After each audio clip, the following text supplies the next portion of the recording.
Students energy mess relation पे problem discuss करेंगे। हमने देखा था कि एनर्जी और मैस जो हैं आपस में इंटरकन्वर्टेबल हैं और फिर इनके मुताबिक आइंस्टाइन ने स्पेशल थ्योरी ऑफ रिलेटिविटी में इनके लिए एक इक्वेशन बनाई जिसके मुताबिक ये आपस में जो है वो इंटरकन्वर्टेबल हैं और हम एनर्जी इक्विवेलेंट फाइंड आउट कर सकते हैं अगर हमें मैस गिवन हो, या फिर अगर हमें एनर्जी गिवन हो तो हम उसके ज़रिए से मैस इक्विवेलेंट फाइंड आउट कर सकते हैं, यानी कि हम देख सकते हैं कि कितना मैस जो है वो कितनी एनर्जी में कन्वर्ट हो सकता है या कितनी एनर्जी कितने मैस में कन्वर्ट हो सकती है। और यहाँ पे हम प्रॉब्लम डिस्कस करेंगे उसी से रिलेटेड। तो प्रॉब्लम ये है कि find the kinetic energy of a particle if it is moving with speed 0.6 C, rest mass of particle is 0.5 kg।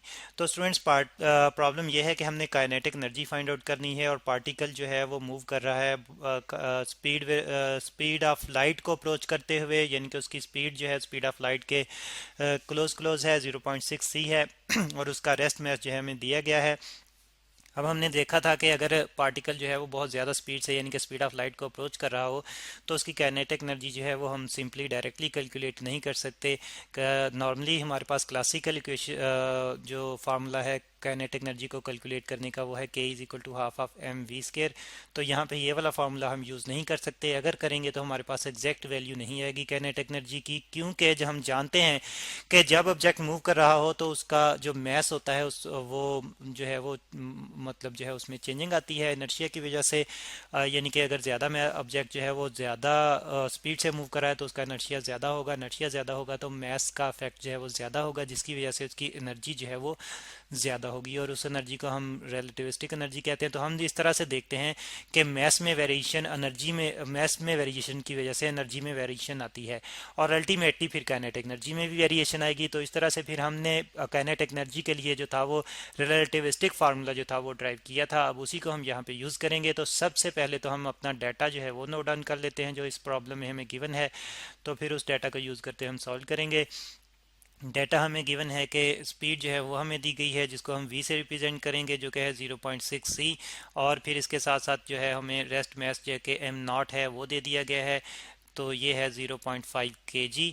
और फाइंड आउट हमने करना है यहाँ पे काइनेटिक एनर्जी हम फाइंड आउट करेंगे के ई से रिप्रेजेंट कर देंगे यहाँ पे भी काइनेटिक एनर्जी को जो हमने फाइंड आउट करनी है। तो अब हम सॉल्यूशन की तरफ आते हैं और जैसे कि मैंने कहा था कि हमने जो सॉल्व करना है ये पहले रिलेटिविस्टिक मैस हमें फाइंड आउट करना पड़ेगा, उसकी मदद से हम सॉल्व करेंगे। तो रिलेटिविस्टिक मैस जो है वो क्योंकि मूव कर रहा है तो रिलेटिविस्टिक मैस एम जो है वो हम फाइंड आउट करेंगे जो कि हमारे पास आएगा M not divide by square root of 1 - v² / c² से। तो यहाँ पे वी स्केयर जो है वही स्पीड जो हमें गिवन है जो हमें दी गई है उसको यूज़ करेंगे यहाँ पे हम। तो वैल्यूज़ पुट करते हैं और एम नॉट फाइंड आउट करते हैं। सबसे पहले तो सॉरी एम फाइंड आउट करते हैं। एम नॉट की वैल्यू जो है वो 0.5 kg है और नीचे फिर हम जो है वो डिनोमिनेटर में v की और v की वैल्यू पुट करेंगे 1 माइनस, और v की वैल्यू स्टूडेंट्स हमारे पास है 0.6 और साथ में c इसका जो है वो स्केयर लेंगे और डिवाइड बाय c का स्केयर।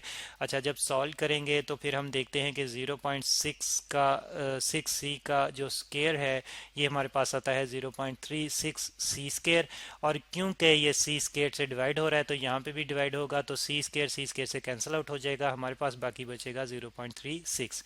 और जो कि 1 जिसको 1 से माइनस करेंगे यानी कि m is equal to 0.5 kg और divided by square root of 1 minus 0.36। और सॉल्व करेंगे, जब इसको सॉल्व करेंगे तो ये हमारे पास जो है वो आ जाएगा 5 kg और ये हमारे पास आ जाएगा 0.64। और कैलकुलेटर की मदद से स्टूडेंट्स इसको हम जो है वो कम्प्लीटली सॉल्व कर लेंगे ये दोनों वैल्यूज़ को जो है, यानी कि इसका स्क्वायर रूट लेकर फिर रेशो लेंगे तो हमारे पास जो मैस आएगा जो रिलेटिविस्टिक मैस आएगा स्टूडेंट्स वो हमारे पास आ जाएगा 0.625 kg, 0.265 kg। तो आप देख रहे हैं कि रेस्ट में मैस जो है वो 0.5 kg है जबकि मूवमेंट में मैस जो है वो 0.265 kg आ रहा है, यानी कि मैस जो है बढ़ गया है। ठीक है, तो अब स्टूडेंट्स हम ये वाला मैस यूज़ करते हुए और रेस्ट मैस यूज़ करते हुए काइनेटिक एनर्जी फाइंड आउट करेंगे। ठीक है जी, तो काइनेटिक एनर्जी फाइंड आउट करने का फार्मूला जो कि रिलेटिविस्टिक काइनेटिक एनर्जी का फार्मूला जो कि हमने देखा था वो था हमारे पास m minus M not into into C square. ठीक है, इंटू सी स्केयर। तो ये फार्मूला हमने ड्राइव किया था। यहाँ पे एम जो है रिलेटिविस्टिक मैस है, एम नॉट रेस्ट मैस है, और सी जो है स्पीड ऑफ लाइट है। तो वैल्यूज पुट करेंगे के ई के लिए, तो K E is equal to M की वैल्यू है हमारे पास 0.6225 के जी, और माइनस एम नॉट की वैल्यू है 0.5 के जी, और सी स्केयर की वैल्यू जो है स्टूडेंट्स ये है हमारे पास 9 × 10⁻16 10⁻16 मीटर स्केयर पर सेकंड स्केयर। आप डायरेक्ट जो है वो सी की वैल्यू पुट करके उसका स्केयर भी ले सकते हैं, लेकिन स्टूडेंट्स हमें जो है वो हमने क्योंकि ये बार बार ये वैल्यू जो है पुट करनी है, तो इसलिए हमें बेहतर ये है कि हमें ये याद रहनी चाहिए ताकि हम जो है वो डायरेक्टली कैलकुलेशन कर सकें। तो फिर जब कैलकुलेटर की मदद से स्टूडेंट्स हम इसको सॉल्व करते हैं तो के ई काइनेटिक एनर्जी हमारे पास आ जाती है।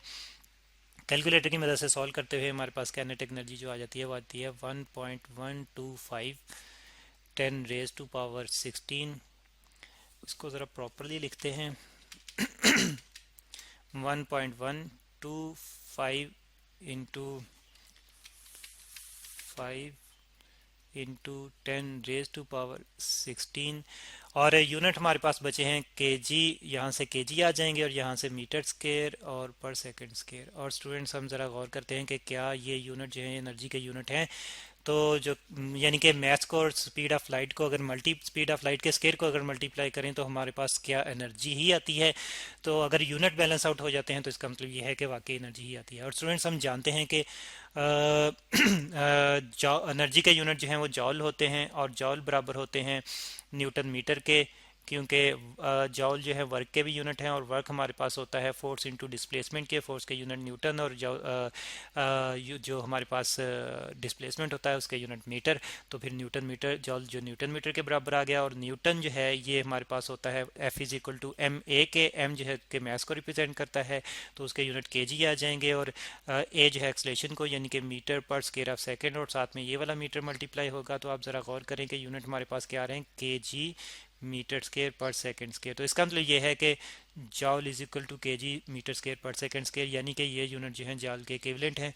तो K E is equal to 1.125 into 10⁻16 joule. तो स्टूडेंट्स ये हमारे पास फिर रिलेटिविस्टिक काइनेटिक एनर्जी आ जाएगी पार्टिकल की जब वो बहुत ज़्यादा स्पीड से मूव कर रहा है। तो जो कि हमने फाइंड आउट की है एनर्जी मैस रिलेशन के मुताबिक, जो कि है हमारे पास E is equal to M C square.